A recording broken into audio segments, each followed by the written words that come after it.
Gobeithio bod chi wedi mwynhau sgyrsiau mas ar y maes fel rhan o Steddfod Amgen hyd yma.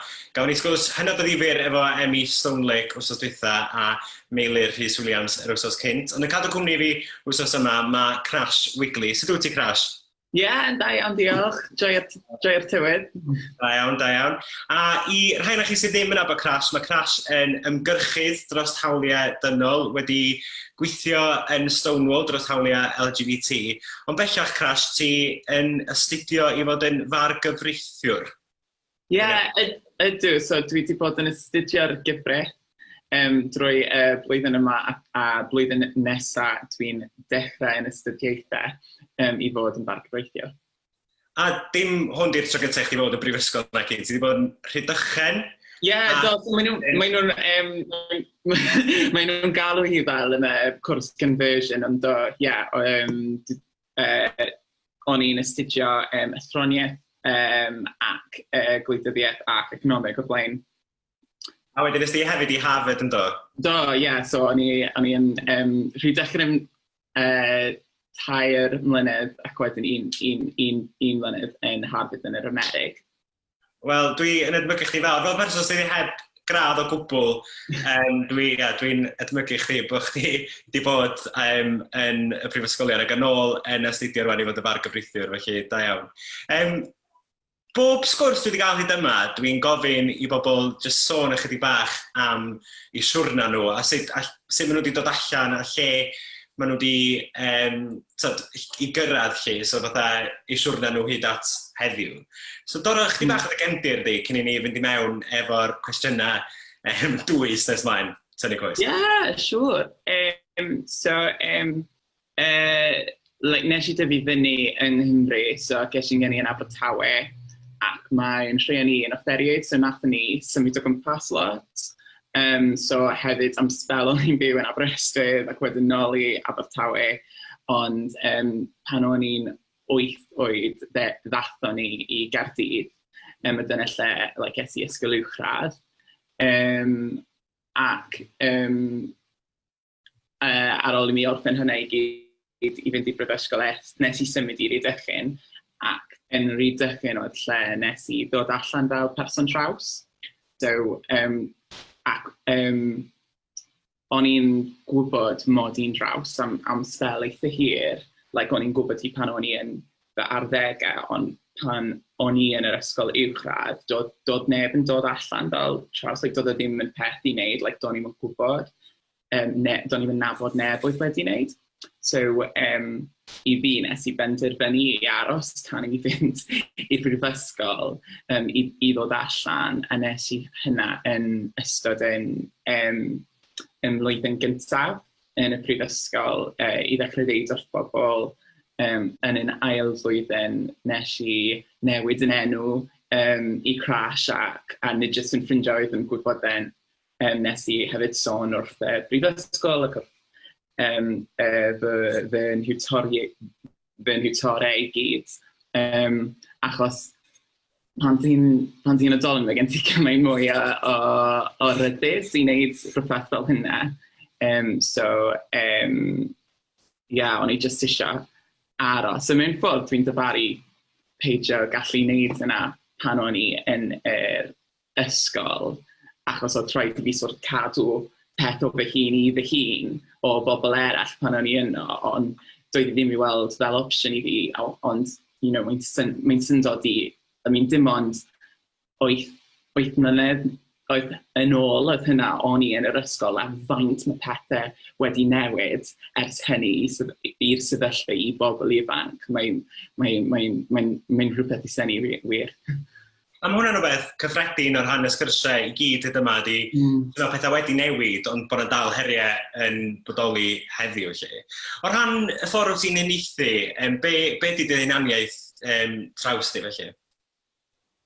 Nes i gael dwi'n yn gyffredinol. So, dwi'n defnyddio gwahanol labeli i ddisgrifio fy hun. So, i rhai pobl sy'n ni'n deud just person traws bob un traws, ond y term dwi'n hoffi ddefnyddio bydde draws fenywaidd neu transfeminine yn Saesneg.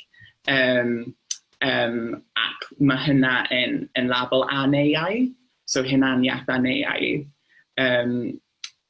sy'n fel labelu sydd ddim just yn y deuaidd o benyw neu gyryw, ond sy'n cyfeirio at rhywbeth mwy na hynna, mwy na 2 opsiwn yna.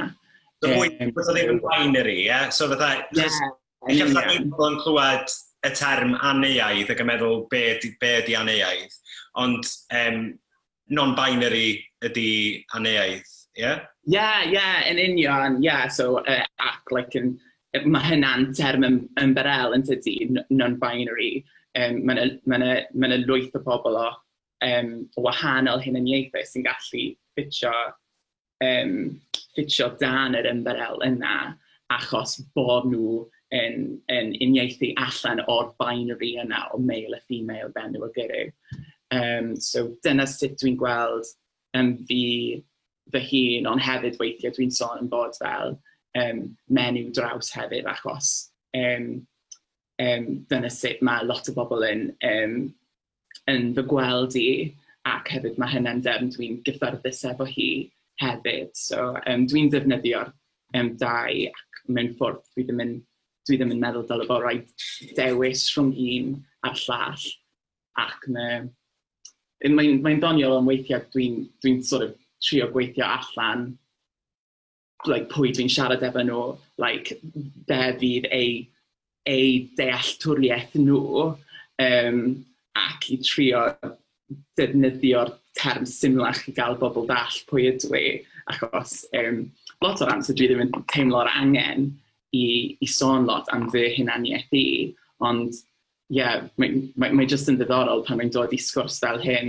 ti'n dechrau sylweddoli pan ti'n mynd i'r manylion, mae pethau'n gallu teimlo mwy gymleth, mwy amwys fel petasau.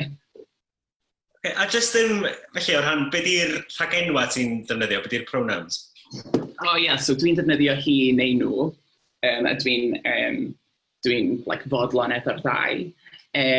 So dwi'n meindio, os mae pobl yn defnyddio hi, i ddisgrifio fi neu defnyddio nhw, dwi'n hapus efo'r 2, just oni bai bod pobl byth yn galw fi fo. Dwi'n licio'r 2. Dwi'n licio pan mae pobl yn defnyddio hi, achos mae hynna'n teimlo fel mae pobl yn cydnabod fy hunaniaeth i ac fy mharchu i, ond hefyd dwi'n licio pan mae pobl yn defnyddio nhw i ddisgrifio fi, achos maen nhw'n parchu y ffaith bod fi'n aneuaidd, ond hefyd achos bod fi'n meddwl mewn ffordd byddai'r byd yn well taswn ni ddim yn gorfod cyfeirio at rhywedd pobl ac at ryw pobl pan dyn ni'n disgrifio nhw.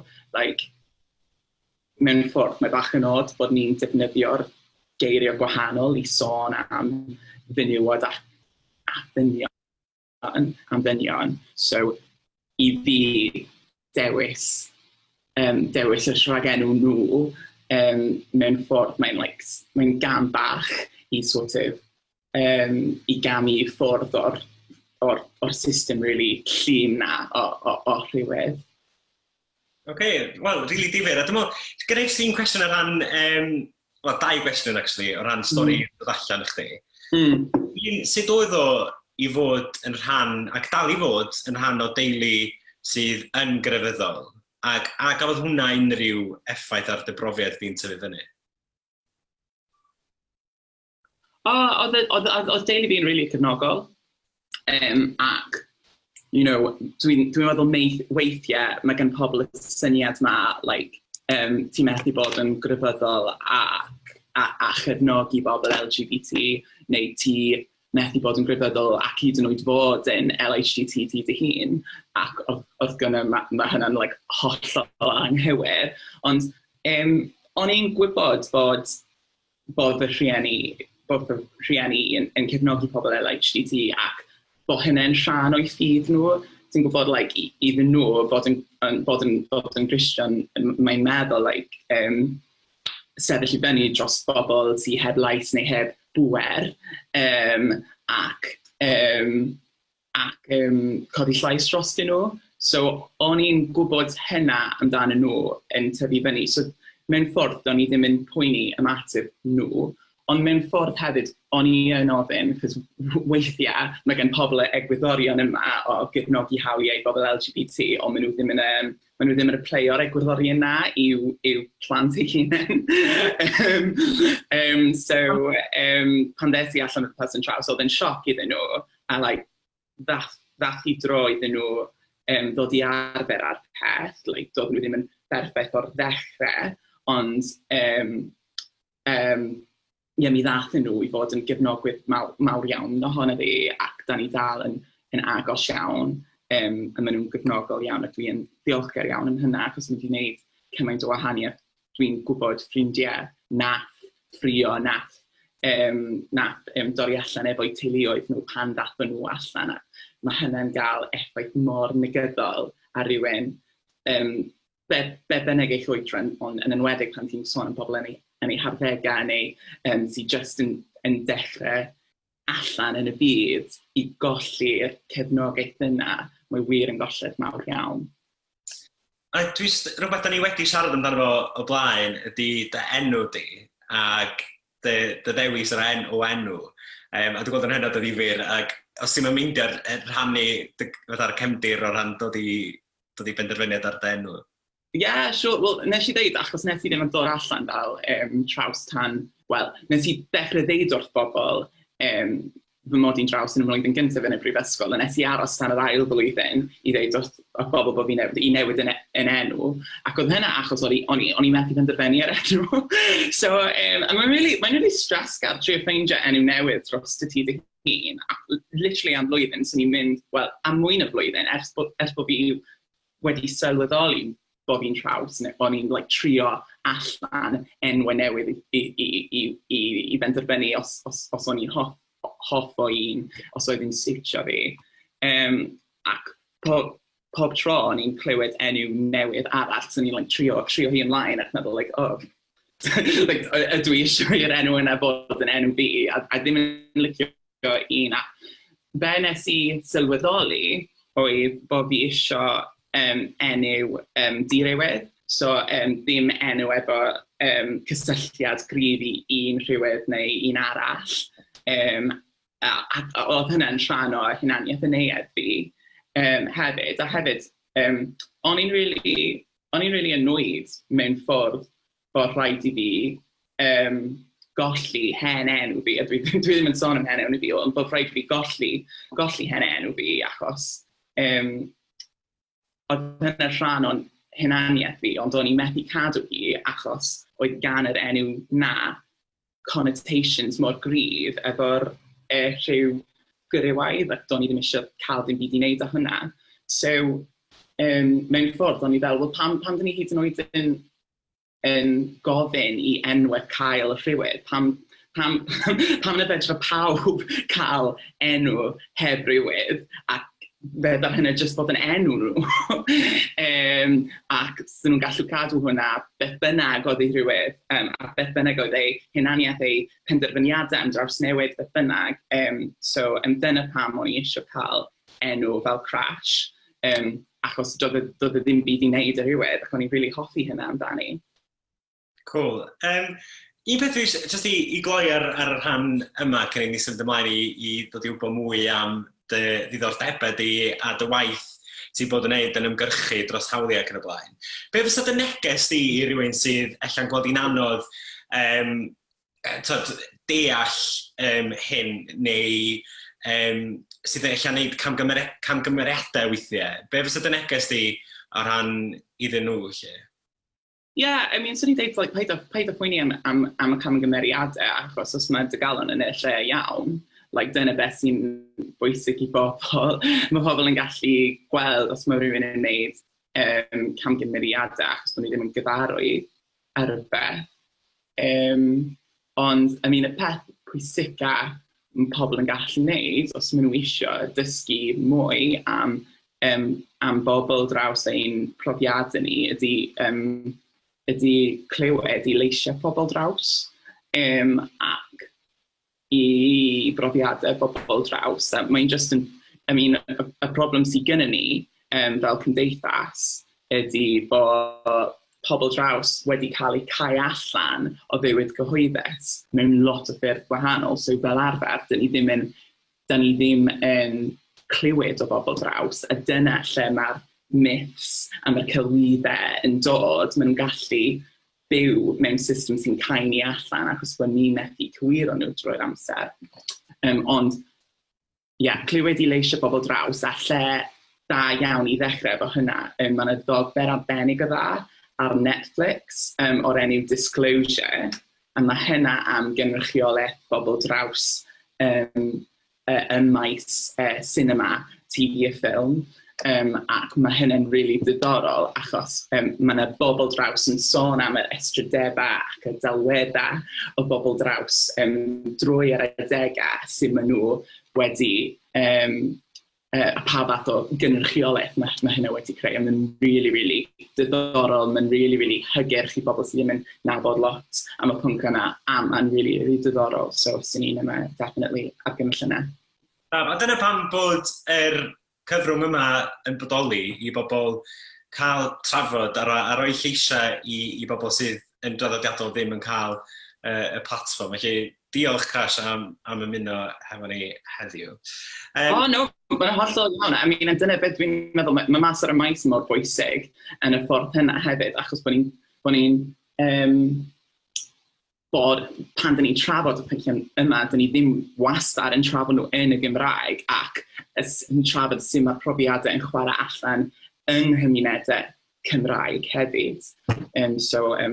Just da iawn efo'r holl gwaith efo'r mas ar y maes, a dwi really falch iawn o gael ymuno hyn yma. Wel, diolch i ti, achos oedd ti'n rhan o'r eitem cyntaf nath agor mas ar y maes nôl yn 2018 yn Steddfod Caerdydd. Felly ar lwyfan y maes BBC Radio Cymru, sef un o prif lwyfanna'r Steddfod, oeddech chdi'n arwain côr traws Caerdydd. It's been amazing a fraint, just fraint enfawr i allu wneud hynna. So, Candorian traws Caerdydd ydy'n henw, ac nathon ni, fi a ffrind arall, nath sefydlu hynna 3 mlynedd yn ôl, i greu lle i bobl draws yng Nghaerdydd allu canu efo'i gilydd, achos oedd y ddau ohonyn ni yn cydnabod pa mor bwysig mae canu i lles bobl, ond mae gallu bod yn anodd os ti'n berson draws ffeindio lle ti'n teimlo'n gyfforddus i ganu i ymuno cor. Ac hefyd, o'n i just eisiau adeiladu mwy o gymuned yn y ddinas gymysg ymysg bobl draws. So, blynyddoedd yn hwyrach, gafon ni'r gwahoddiad yma pan oedd y Steddfod yma i Caerdydd i berfformio yna, ac oedd hynna'n her i ni, achos fi ydy'r unig Gymraes yn y grŵp yna, ac oedd rhaid i ni ddysgu holled Gymraeg i berfformio, ond oedd pawb yn really joio dysgu'r cyneuon ac wedyn fod yn rhan o'r Steddfod, a fod yn rhan o mas ar y maes, ac i berfformio ar y llwyfan yna o flaen gymaint o bobl. Oedd yn gyfle anhygoel. Beth dwi'n cofio am y Steddfod yna ydy just sefyll yn ôl a gwrando arnych yn canu, cos o'na gorau arall yna hefyd yn doedd. Mae gen ti'r corau menywod, corau erall LGBT, so Songbirds, mae hynna iagor i fenywod LHD ac i bobl yn eaid, ac mae cor Meibion Hoyw De Cymru hefyd. A dwi'n cofio sefyll yn ôl yn ganol Bae Caerdydd ac yn edrych ar y llwyfan yn meddwl, waw, mae yna tua o dan 100 o bobl yma'n hyn, fatha o'r corau gwahanol yma, yn cyd sefyll efo'i gilydd, yn LGBT, lot o'n nhw ddim yn siarad Cymraeg, ac yn i'n meddwl, mae hwn yn rhywbeth special sydd yn fwy na just dod â stwff LGBT i'r Steddfod, mae'n dod â'r Gymraeg i gymuned sydd yn teimlo fatha bod nhw'n cael eu cau allan yn aml. A dwi'n meddwl, waw, mae'n rhywbeth special fan hyn lle. So diolch, Griff, am bod rhan o hon efo hefyd, mae o yn bwysig bod yn cario ymlaen oherwydd mae profiadau'n wahanol a mae profiadau pobl yn amrywio hefyd a mae gen pawb yr hawl i gael eu llais wedi glywed. I beth ar yr elfen yna, dwi'n meddwl rwan o'r rhan y sffîr Cymraeg a Chymreig, mae yna le i ni fod yn gwella o'r rhan, nid jyst o'r rhan LGBT, ond o leiafrifoedd eraill. Be di dy farn di ar bethau sydd yn digwydd ar hyn o bryd, ar draws y byd o'r rhan y symudiad dros hawliau pobl, a be di dy farn di ar y sefyllfa sydd ohoni ar hyn o bryd? Wel, wrth gwrs, weithiau mae'n gallu teimlo bod y newyddion wedi bod yn wael iawn yn ystod lockdown, a ti'n cael y coverage yma, a ti'n gwybod o'r protest y Black Lives Matter sy'n digwydd o gwmpas y byd gen gynnwys yng Nghymru ac yn y Deyrnas Unedig. Ond mae'n gwerth cofio bod mewn ffordd be mae pobl yn protestio yn erbyn, di hynny ddim yn newyddion, ac so mae'r terion yma yn codi achos mae digwyddiad penodol yn digwydd, ond maen nhw'n reflectio anghyfartaledd ac anghyfiawnder yn cymdeithasoedd ni. Ac so mae wastad yn gyffrous pan mae'r materion yma yn codi, achos mae'n meddwl dyn ni'n gallu gwneud rhywbeth. Mae'r amser yn trwy i wneud rhywbeth yn hyn. Beth sy'n cyffro fi hefyd ydy bod mudiadau yma, mae lot ohonyn nhw yn cydnabod yr intersectionality, y croestoriadaeth yna rhwng ffurfiau gwahanol o anghyfiawnder, os mae hynny'n hiliaeth, homophobia, deiphobia, trawsphobia, rhywiaeth, ac yn cydnabod bod y pethau yma yn rhyngwletu ac yn cyd-dynnu, ac os dyn ni eisiau creu cymdeithas teg, da ni angen cyfeirio pob un o'r broblemau yma. Hyd yn oed bod wedi bod yn gyfnod anodd i glywed am y straeon ac problemau, mae'n peth mor bwysig a mor gyffrous bod y materion yma mwy weladwy i'r rhan fwyaf o bobl nag oedd nhw erioed, ac oedd pobl wyn, oedd pobl canol dosbarth, oedd pobl syth neu yn gydroeddol ddim yn traws yn gallu cael eu llygaid mewn ffordd i'r broblemau yna, ac maen nhw'n methu cymaint dyddiau hyn. A mae hwnna'n broblem, dydi, ydy y bobl yna sy'n gallu ista nôl a meddwl, mae bob dim yn iawn, mae bob dim yn deg. Mae yna bobl hoiw, mae yna bobl o fewn y gymuned LGBT sydd yn meddwl hynny, oherwydd bod nhw ddim yn profi haniaethu yma da ni'n sôn am. Ond wedyn mae'n deffro pobl yndi, pan mae pethau yn dod i'r newyddion neu dod allan yn y newyddion, bod yna materion yma dal yn bodoli, mae pobl wedyn yn sydyn reit yn meddwl ac yn deffro i'r galwad yna i angen weithredu ac i wneud rhywbeth. Yn union, ac mae pobl yn cofio y hanesion yma o solidariaeth dydan. So mae pobl yn cofio sut nath bobl hoiw amddiffyn glywir yn ystod y streic, fel ti'n gweld fel yn y ffilm fel Pride. Mae pobl yn trio, o le mae rai pobl yn trio cadw'r etifeddiaeth yna ymlaen efo'r gweithredaeth sy'n cael ei wneud o solidariaeth bod pobl gwyn LHDT efo herio hiliaeth a cefnogi Black Lives Matter. Ond ar yr un ffordd, mae mor bwysig bod ni ddim yn anghofio edrych mewn at ein cymunedau ac ystyried y problemau sydd dal yn digwydd yn cymunedau LHDT. Ti'n clywed hyd yn oed just byw yma yng Nghaerdydd o glwpiau LHDT sydd wedi gwrthod ceiswyr lloches o gael mynediad i fynd mewn pan maen nhw'n dangos cerdyn hunaniaeth sydd gennyn nhw yn lle licence gyrru neu passport. Like, y problemau fel hynny sydd yn digwydd yn ein cymuned ni, a mae'n pwysig hyd yn oed bod ti'n gallu gwynebu homophobia, trawsphobia, deiphobia, bod hynny ddim yn meddwl bod ti'n methu cymytio ffurfiau o rhagfarn eraill fel hiliau. Ar y nodyn yna o ran brwydro dros hawliau ac yn y blaen, mi fyddi di ella mewn ychydig o flynyddoedd yn brwydro mewn cwrt neu be bynnag sefyllfa. Be di dy gynlluniau di rwan bod ti eisiau bod yn barrister neu'n bargyfreithiwr? Yeah, well, dwi'n gwybod dechrau allan, so, I mean, mae hynna hyd yn oed yn dechrau fod ar yn rhaid mewn llys, mae hynna'n blynyddoedd I ffwrdd, ond dwi ar diddordeb mewn chydig o beisydd sy'n bwysig I fi. So mae un yn mynd fito, ac mae lot o gwaith yna yn herio y ffordd mae'r llywodraeth yn trin fywyduriaid a cheisfylloches. So mae hynny un sy'n bwysig I fi, ac hefyd gyfraith am gwahaniaethu a chydraddoldeb, os mae hynna yn maes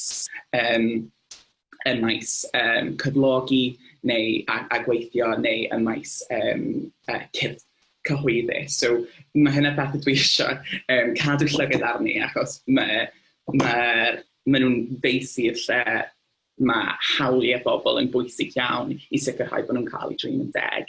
A dyna beth sy'n ysgogi fi y mwyaf I bod yn gyfreithiwr, ond mae hynna'n ffordd hir bell o fy marn I. So, mae'n bwysig cael y pethau yna I ysgogi ti tra bod ti'n astudio mor galed a trio cael y graddau gorau posib.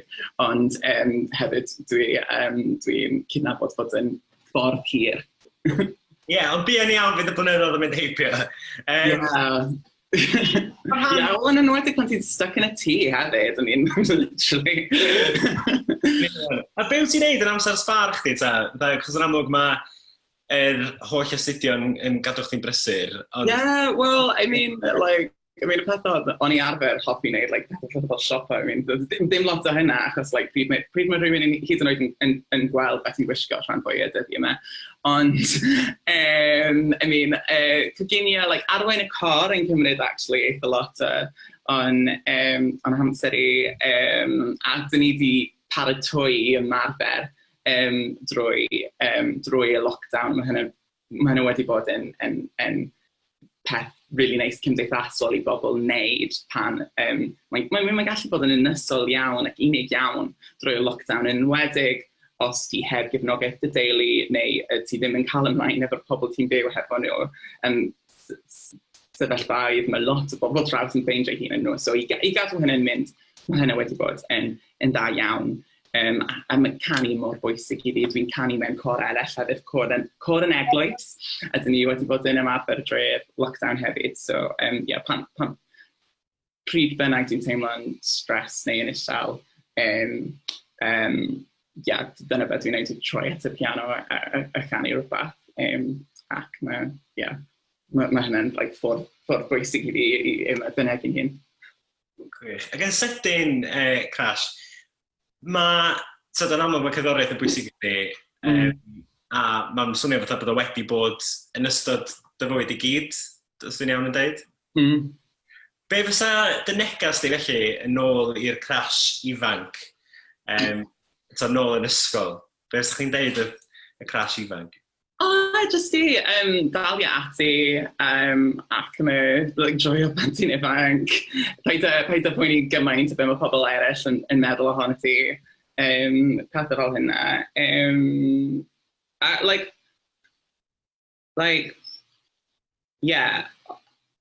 Do'n I ddim yn anhapus pan o'n i'n ifancach.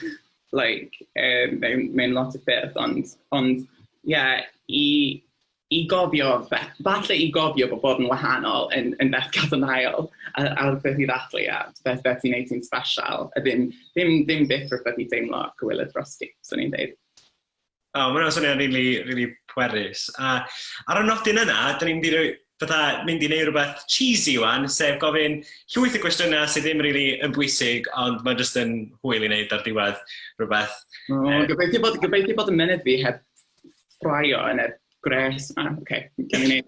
So, da ni jyst amdani. So, y gwestiwn gyntaf ydy Steddfod neu Glastonbury? Steddfod. Ffaith difyr amdano chdi dy hun? Gwaith difyr? Be mae'n feddwl? Ffaith. Ffaith. Dwi'n twin, mae gen i bro twin. A fi na. Yeah. Pineapple ar pizza? Oes. Hoff fwyd? Oh my god. Bwyd Mexican? A beth ydych chi eisiau fod pan ydych chi'n blentyn? Rhywbeth o'r enw math magician, fel like magician sy'n nabod lot am mathemateg. Oedd yn swydd nes i wneud i fyny. Literally, a dwi'n just cofio, like, literally, pan o'n i'n 6 oed, o'n i eisiau bod yn mathematician, ac dyna dwi'n i wastad yn deud o. Eich bod hwnna'n esbonio pan bod chi wedi bod yn Harvard ac hefyd yn Oxford. Reit, a wedyn, just y cwestiwn ola, hoff gan? Hoff be? Hoff gan? Hoff gan? Paid bod ofyn, Edyn. Fabulous. A ar y nodyn yna, dwi eisiau dweud diolch yn fawr iawn, Crash, am treulio'r amser i siarad efo fi heddiw. Mae wedi bod yn bleser clywed am dy fywyd di ac am beth sydd wedi bod yn gwneud. A diolch hefyd am cyn gymaint o waith ymgyrchu sydd wedi bod yn gwneud yma yng Nghymru dros y gymuned LGBT, y ffoaduriaid a bobl eraill. Ti yn gwneud gwaith arbennig iawn, felly diolch. Diolch, llong y bach fynd ymlaen â gwaith Stonewall hefyd. Diolch am y siawns i siarad efo ti. Ac i chi sydd yn gwylio adra, diolch am rando i'r sgwrs yma. Mi fydd yna sgwrs arbennig yn digwydd nos Sul fel rhan o Steddfod Amgen, gan bod hi yn Steddfod, yr wsos i Steddfod. Felly tiwnwch yn mewn am 7 i wylio sgwrs fel rhan o arlwy Caffi Maes B. Ond tan hynny, joiwch a cadwch yn saff.